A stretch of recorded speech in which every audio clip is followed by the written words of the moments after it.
মক্কা বিজয় হয়েছে কত হিজরিতে? কত?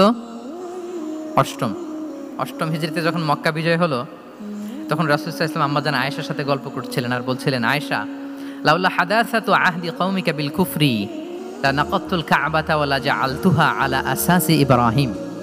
আয়েশা, তোমার এই মক্কাবাসী, তোমার এলাকার লোকজন যদি একটা কেওস সৃষ্টি না করতো, তাহলে কাবার যে আসল শেপ, আমি ওই আসল শেপে এটাকে ফেরত নিতাম, কিন্তু নিতে গেলে এখন একটা ঝামেলা বাঁধবে, এজন্য নিব না। ব্যাপারটা হচ্ছে, আমরা এখন যে কাবাটাকে দেখি এটা হচ্ছে স্কয়ার আকৃতির।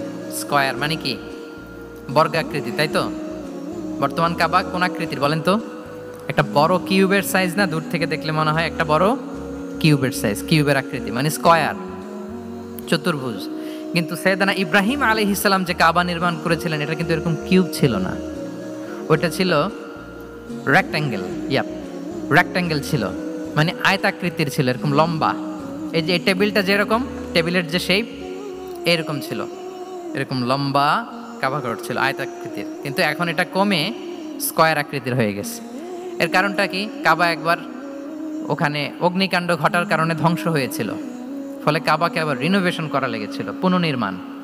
তো কুরাইশরা সিদ্ধান্ত নিয়েছিল, কাবা পুনর্নির্মাণে আমরা কোনো হারাম টাকা ইউজ করব না, যার কাছে যত হালাল টাকা আছে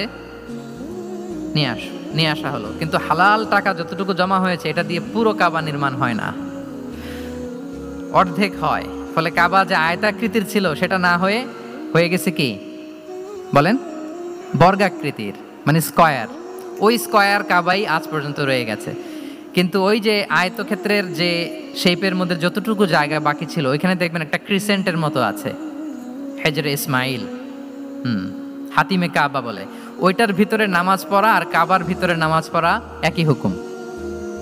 ওইটার ভিতরে নামাজ পড়া আর কাবার ভিতরে নামাজ পড়ার কি একই হুকুম। ফলে ওই হাতিমের ভেতরে ফরজ সালাত আদায় হয় না, নফল সুন্নাত পড়া যায়। এমনকি কাবার ভেতরেও ফরজ সালাত আদায় করলে আদায় হবে না, কারণ নামাজের ফরজের মধ্যে একটা ফরজ হচ্ছে ইলা জিহাতিল কাবা, টু দ্য ডাইরেকশন অফ কেবলা। আপনার কেবলা মুখী হইতে হবে না। আপনি তো কাবার ভিতরে ঢুকে গেছেন, এখন কাবা কোন দিকে? কাবা তো নাই, বের হইতে হবে। বের হয়ে কাবা মুখী হলে সালাত হবে। I think you got the point. তো তাহলে রাসূল সাল্লাল্লাহু আলাইহি ওয়াসাল্লামের উইজডম বা প্রজ্ঞাটা এখানে দেখেন। আম্মাজান আয়েশা রাদিয়াল্লাহু তাআলা আনহাকে উনি বললেন যে, আয়েশা, মক্কা তো বিজয় হলো, মক্কার কন্ট্রোল তো এখন আমার হাতে। চাইলে আমি কাবাকে ভেঙে সেই ইব্রাহিম আলাইহিস সালামের যে বেইজ, এরকম লম্বা করে শেপ দিতে পারি, কিন্তু দিব না। কেননা দিলে মক্কা একটা ক্যাওস হতে পারে। কি হতে পারে? কারণ তারা একেবারে ভেরি রিসেন্ট মুসলমান হয়েছে, তারা না বুঝেই বলবে যে সেই আদি কাবা, মুহাম্মদ এই কাবার অপমান করেছে, কাবাকে ভুলুণ্ঠিত করেছে, সম্মানকে নষ্ট করেছে, এরকম একটা কোশ্চেন রাইজ করতে পারে। এই জন্য আমি করলাম না। সুবহানাল্লাহ, দিস ইজ কল্ড উইজডম। এটাকে কি বলে? প্রজ্ঞা। এটাকে প্রজ্ঞা বলে। তাহলে আপনার জ্ঞান এবং আপনার কমন সেন্স দুইটা যখন কানেক্ট করে, তখন সেটা প্রজ্ঞা হয়। প্রজ্ঞার আরেকটা উদাহরণ যদি দেই সিরাত থেকে, রাসূল সাল্লাল্লাহু আলাইহি ওয়াসাল্লামের যে কনফ্লিক্ট রিজলভিং ক্যাপাসিটি ছিল, যখন কাবাকে পুনর্নির্মাণ করা হচ্ছে, তখন হাজরে আসওয়াদকে বের করা লেগেছিল, এবং রিনোভেশন শেষে আবার হাজরে আসওয়াদকে তার জায়গা মতো, মানে ব্ল্যাক স্টোন, যেটাতে চুমু দিলে মানুষের গুনাহ মাফ হয়ে যায়, হাজরে আসওয়াদ চিনতে পেরেছেন না? চুমু দিতে পেরেছেন আপনারা? হ্যাঁ, ওরে আল্লাহ, অনেকে দিয়েছে, তো আমি দিতে পারি না এখনো। ওখানে যে ভিড় থাকে, ওই ধাক্কাধাক্কি করে মনে হয় যে না, হজ বা উমরার যে মূল এসেন্স বা স্পিরিট, ওইটা বোধহয় নষ্ট হয়ে যায়। এই জন্য অনেকবার ট্রাই করেও, এবার আমার সাথে একটা 8 জনের গ্রুপ ছিল, খুব নাদুস লম্বা চূড়া। তো বলতেছে, শায়েখ আপনার কোনো টেনশন করা লাগবে না, আসেন। তো ওরা যেরকম ধাক্কাধাক্কি শুরু করছে, ওইটা দেখি আমার আর সাহস হয় নাই। বলছে যে ভাই, আমি মাফও চাই, দোয়াও চাই, আমার করা লাগবে না, ওই দূর থেকে ইশারা দিলেই হবে। তো এটা অনেকে ভুল করে ফেলে। অনেক বোনেরা যাদের জন্য হেজাব নিকাব মেনটেন করা হচ্ছে ফার্স, পর্দার কোনো বালাই নাই, পুরুষের সাথে ধাক্কা ধাক্কি করে তার শরীর মিশে যাচ্ছে, গা মিশে যাচ্ছে, ধাক্কা ধাক্কি করে একটা সুন্নতের জন্য ফরজকে স্যাক্রিফাইস করে ফেলতেছে। মানে ফোকাস ঠিক নাই আর কি, কোথায় যে কোনটা করতে হবে ওইটাই ভুলে গেছে। তো এই হাজরে আসাদ পাথরকে আবার জায়গা মতো রাখতে হবে। এখন কে রাখবে, এই নিয়ে মারামারি মক্কায়।